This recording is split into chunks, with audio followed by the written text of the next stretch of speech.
So please, has anyone watched Handmaid's Tale? Yes.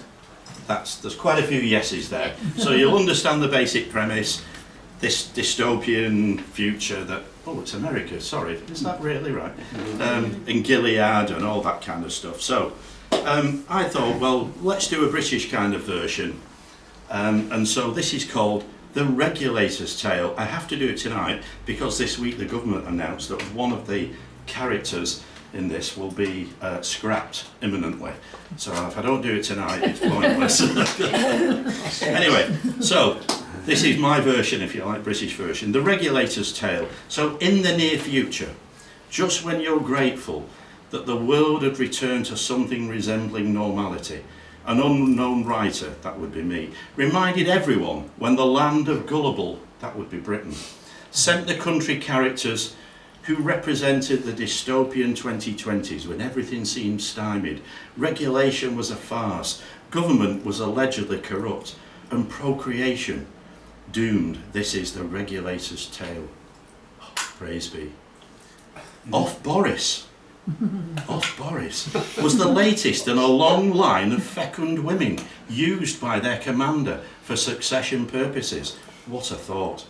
To inflict further iterations of singly the most egotistical commander in gullible, father of blatant lies and exaggeration, an unrepentant shagger with more kids than a mother goat. Like a ram, he thought he had the biggest testicles in town, but actually it was all bollocks. Blessed was the fruit. Off Truss fostered a new procreative economy drive and thought she could produce the best economic offspring since her heroine, the fabled Thatcher. But she didn't see the lettuce that would be her downfall after 49 days. And as the lettuce looked on as Off Truss was hanged from the wall, she said, it was the economy, stupid. Off Rishi, quiet, less self-centred, he showed promise in procreative productivity, but he turned out to be totally impotent and ended in an almighty shower outside what was to be his ex-house, number 10. Ah, praise be. So, Ofsted, formerly Julie, she graded her commander's sexual performance as outstanding, good, requires improvement or inadequate. Prayed her procreation efforts would be grade 1, but her commander's seed was fallow and liable only to produce stupidity, and as a result conjured up 4 new categories which no one has been able to trace. Ofcom, formerly Jane, used to lie quietly but then got all mobile. Her stock rose. She was certainly into procreation and talked a good name. She allowed her charges to go up and only pulled them down under pressure.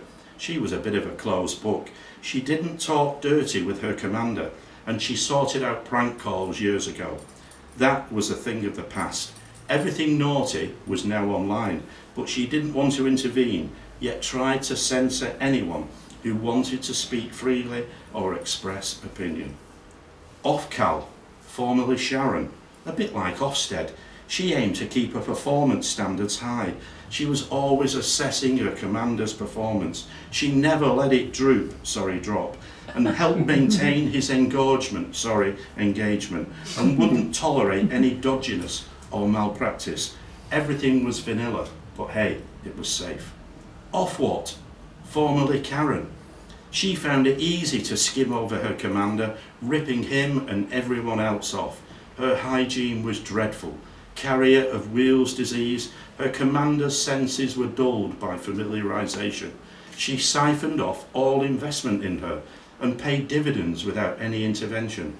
She leaked everywhere, where once there were reservoirs of hope and rivers of expectation. These were soiled by nappies, fatbergs, and of course a range of floaters. And Ofgem, formerly Janet, she was sparky, electric, occasionally blew a fuse and caused a storm, but hey, she was always powered up and on charge. So much energy that she was positively pneumatic during procreation.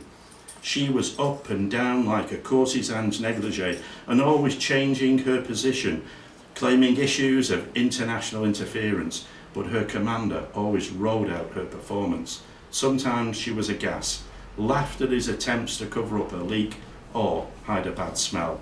And finally, as their guardian and idiot would say, praise be, blessed be the fruit, and may the Lord open, but not any time round here soon. Thank you.